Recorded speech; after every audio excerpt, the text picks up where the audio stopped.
안녕하세요. 오늘도 열반경 제25권 사자보살품을 공부하겠습니다. 지난 시간에는 10가지 법을 닦아 성취해야 불성을 보게 된다고 하신 부분까지 공부했습니다.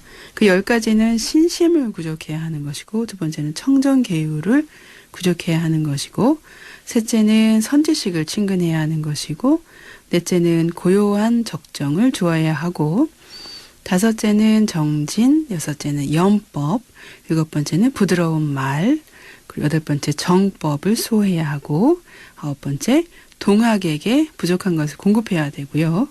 또 열 번째는 지혜를 구족해야 한다는 부분을 차례대로 보았습니다.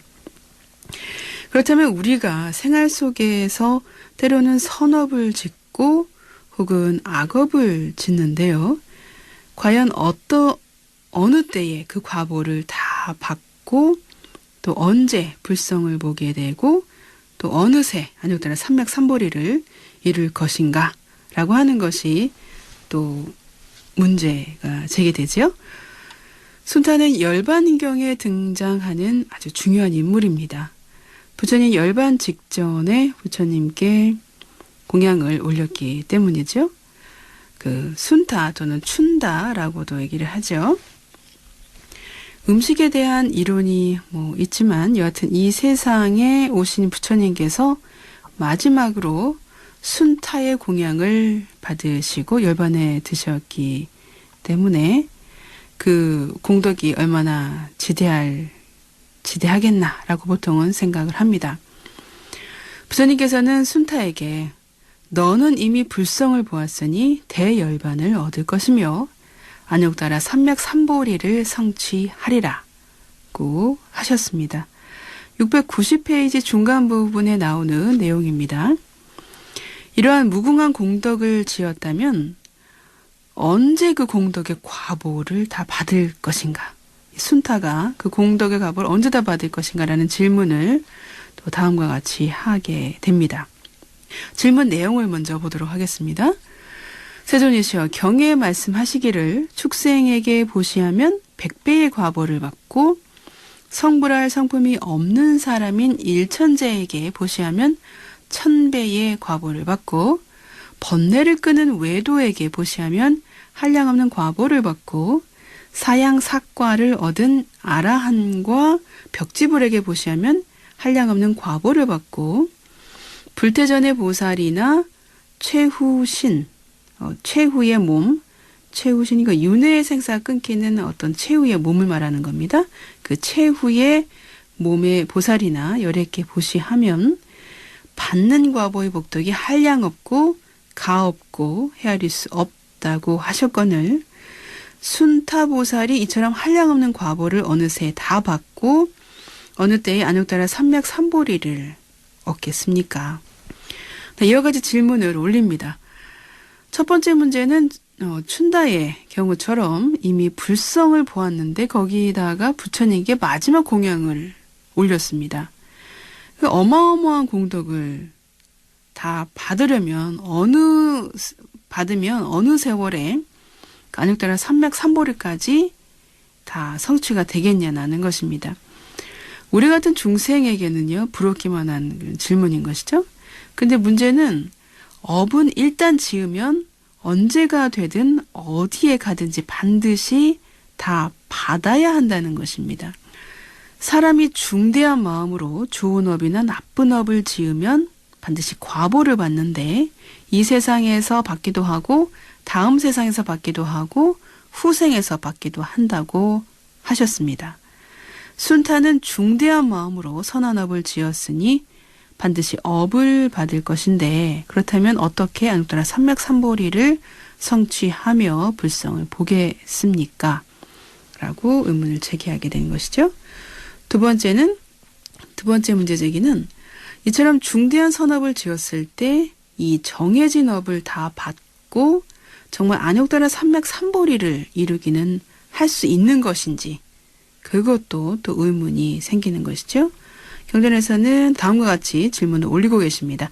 그 내용이 690페이지 아랫부분에 나옵니다.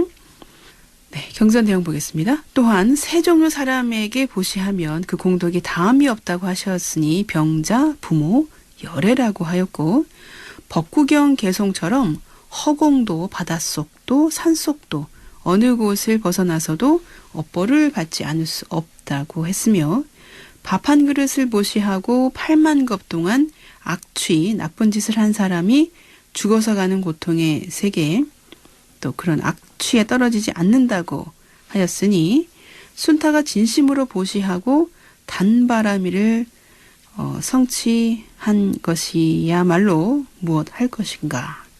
네, 여기까지 경전 내용인데 이렇게 순타는요. 열애를 공양한 엄청난 공덕을 다 받아야 할 터인데요. 그렇다면 언제 안육더라 삼맥삼보리를 이루겠냐는 것입니다. 지금까지는 선업의 문제였고요. 악업을 지은 경우도 마찬가지라고 합니다. 691페이지로 넘어가겠습니다. 네, 사자보살이 엿주는 질문을 보겠습니다. 선한 과보가 끝이 없을진된 방등경을 비방하고 오역죄를 범하고 사중금이라고 하는 것은 살생투도 사음 망어입니다. 그 망어를 금지하는 4가지 계율을 사중금이라고 하죠. 그 사중금을 깨트린 일천재의 죄보인들 어찌 끝이 있겠나이까. 만일 끝이 있다면 어떻게 불성을 보고 안욕더라 삼맥삼보리를 이루오리까? 라고 사자보살이 이렇게 부처님께 질문을 올립니다. 악업을 지었을 경우도 마찬가지이기 때문에요. 경전을 비방한 큰 죄보와 오욕죄, 사중금을 지은 일천재는 그 죄보의 끝을 알 수 없을 것인데요. 언제 그 과보를 다 받고 어떻게 불성을 보고 안에 따라 삼맥삼보리를 이루겠냐는 것입니다. 이상과 같이 열반경에서는요. 선업과 악업의 2가지 업을 지었을 경우에 그 과보를 언제 어디서 다 받고 불성을 보고 안옥따라 삼맥삼보리를 이룰 수 있겠느냐는 것입니다. 경전에서는요. 다음과 같이 답을 하고 계십니다. 그 내용이 691페이지 중간 부분에 나옵니다. 경전 내용 보도록 하겠습니다. 선남자여 어떤 중생이 업의 인연에 대해서 업신여기고 믿지 않기에 이를 제도하기 위해 이런 말을 하였느니라. 선남자여 온갖 업은 가벼운 것이 있고 무거운 것이 있으며 가벼운 업과 무거운 업 각각에는 결정된 것과 결정되지 않은 업이 있느니라. 선남자여 어떤 사람이 말하기를 악한 업이 그 과보가 없나니 악한 업이 결정코 과보가 있다면 어찌하여 기허전다라가 천상에 나고 앙골마라가 해탈의 과보를 얻었겠는가. 이런 이치로 지은 업으로 과보를 얻기도 하고 얻지 않기도 한다는 잘못된 소견을 없애기 위해 경에서 모든 지은 업은 과보를 받지 않음이 없다고 하였다. 네, 여기까지 경전 내용이었습니다.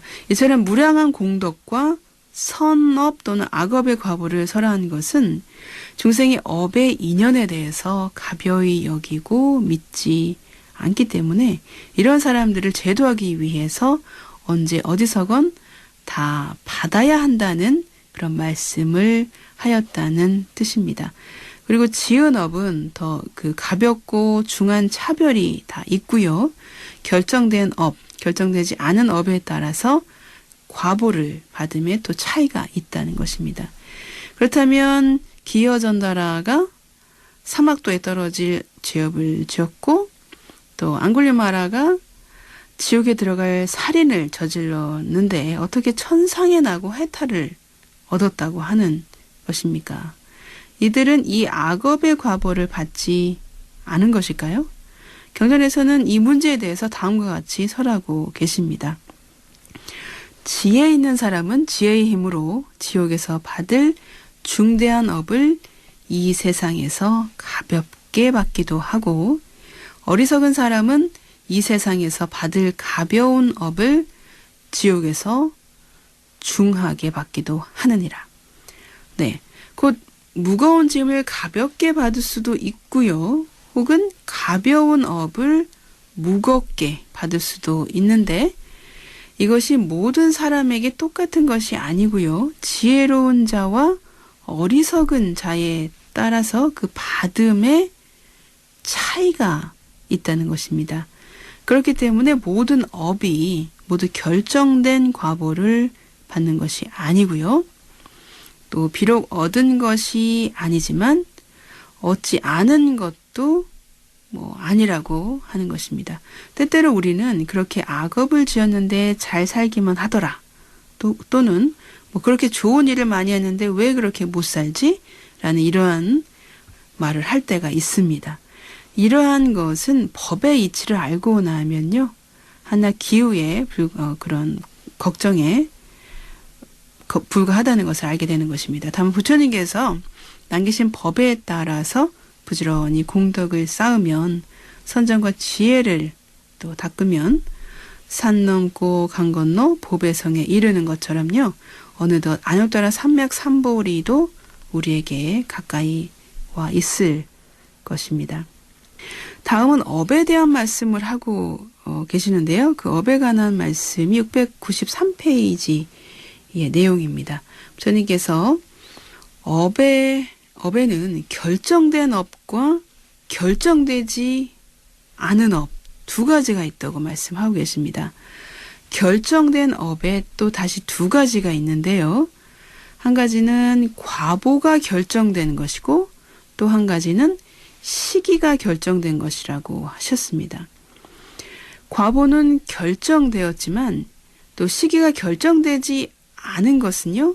인연이 화합하면 받는데 세때, 즉 현생에 받는 것이 있고 다음 생에 받는 것이 있고요. 후생에 받는 것이 있다고 그렇게 말씀하십니다. 네, 여기서 업에 대한 이야기가 계속되고 있는데요. 참고로 업에 대한 얘기를 간단하게 좀 부언 설명을 하고 넘어가도록 하겠습니다. 업은 산스크리트어로 까르마의 번역어입니다.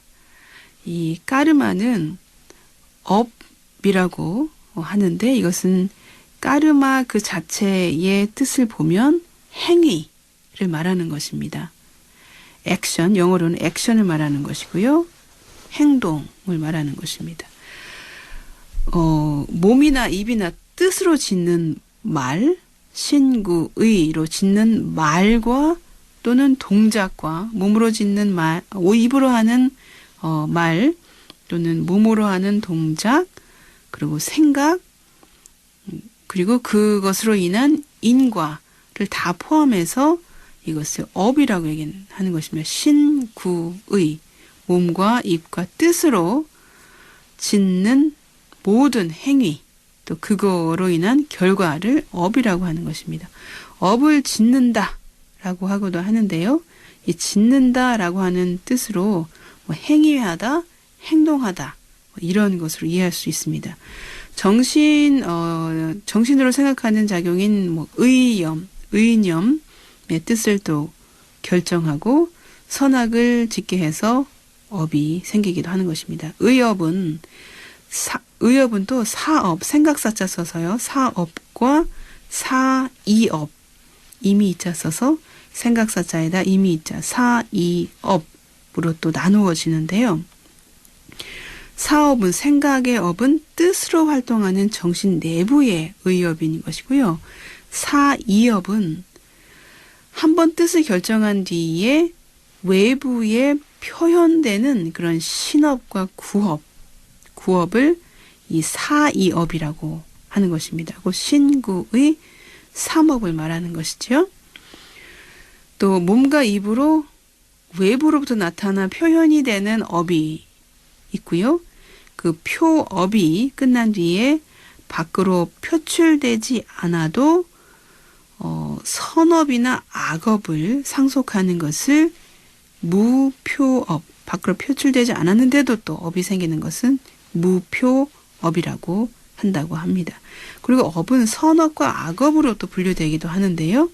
그래서 10선업, 10악업 그렇게 분류해서 이것에 대해서는 그 전에 제가 한번 말씀을 드렸습니다. 악업만을 단순히 업이라고는 할 수 없다고 하는 것입니다. 네. 그 내용이요. 경전 내용을 한번 보도록 하겠습니다. 경전 내용이 698페이지 중간 부분에 나오는데요. 경전 내용을 같이 보도록 하겠습니다. 부처님께서 업에 대한 말씀을 하시는 부분입니다. 선남자여, 만일 업이 반드시 현세의 과보를 얻는다면 다음 생의 과보나 그 이후 생의 과보는 얻지 못할 것이요.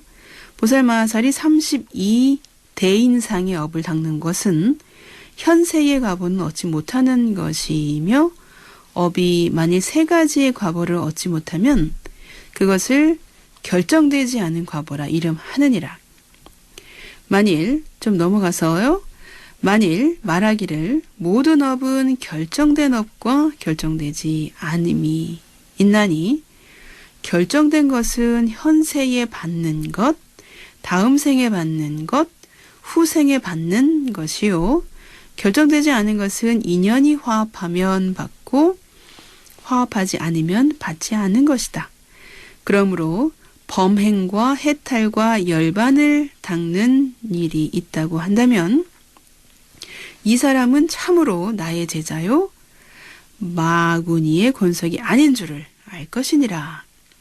선남자여, 모든 중생은 결정되지 않은 업이 많고 결정된 업은 적으니라. 그 뜻으로 도를 닦는 일이 있고 도를 닦음으로 결정된 중대한 업을 가볍게 받을 수 있으며, 결정되지 않은 업은 다음 생의 업보로 받는 것이 아니니라. 네, 이와 같이 부처님의 말씀을 듣고요. 다시 또 사자보살이 부처님께 여쭙게 됩니다. 그 내용이 700페이지에 나옵니다. 사자보살의 질문입니다. 세존이시여, 부처님의 말씀과 같이 모든 업이 모두 결정된 과보를 얻는 것도 아니요, 모든 중생이 반드시 받는 것도 아니라면 세존이시여, 어떻게 중생이 현세에서 받을 가벼운 과보를 지옥에서 무겁게 받고 또 지옥에서 받을 무거운 업보를 현세에 가볍게 받을 수 있나이까? 네, 이런 사자보살의 질문에 부처님께서 대답을 하십니다. 온갖 중생에 2가지가 있으니 하나는 지혜 있는 사람이요, 하나는 어리석은 사람이니라. 만일 몸과 계율과 마음과 지혜를 닦으면 지혜 있다 이름하는 것이요, 몸도 계율도 마음도 지혜도 닦지 않으면 어리석다 이름하느니라. 네, 705페이지를 넘어가서 부처님 말씀 이어서 보겠습니다. 선남자여, 만일 몸과 계율과 마음과 지혜를 닦지 않으면 이런 사람은 작은 나쁜 업에도 크게 나쁜 과보를 받게 되고, 공포하는 두려워하는 그런 까닭으로 항상 나는 지옥에 딸렸으니 지옥으로 떨어질 것이니, 이런 말이죠. 지옥에 소속이 되어 있으니 지옥으로 가리라고 생각하고, 지혜 있는 사람이 지옥의 고통을 말함을 듣고도 쇠로는 쇠를 치고 돌로는 돌을 치고 나무는 나무를 치고 불에 있는 벌레는 불을 좋아하듯이 지옥에 가는 몸은 지옥과 같을 것이고, 설사 지옥과 같다 한들 괴로울 것이 무엇이랴 하고 생각하느니라. 마치 파리가 가래찜에 붙어서 서로 벗어나지 못하는 것 같이 이 사람도 그러해서 조그만 죄에도 벗어나지 못하여 처음부터 뉘우치는 마음도 없고 선한 일을 닦지도 못하며 있는 허물을 숨기기만 하기 때문에 비록 지난 세상에 지었던 선한 업이 있어도 이 죄에 더럽혀져 이 사람의 현세에 받을 가벼운 업보도 지옥의 중대한 나쁜 갑으로 변하게 되느니라. 네, 부처님의 유언을 마음에 새기며 오늘의 경전 공부는 여기서 마치도록 하겠습니다. 형성된 것은 모두 소멸하기 마련인 법이다. 게으르지 말고 부지런히 정진하라.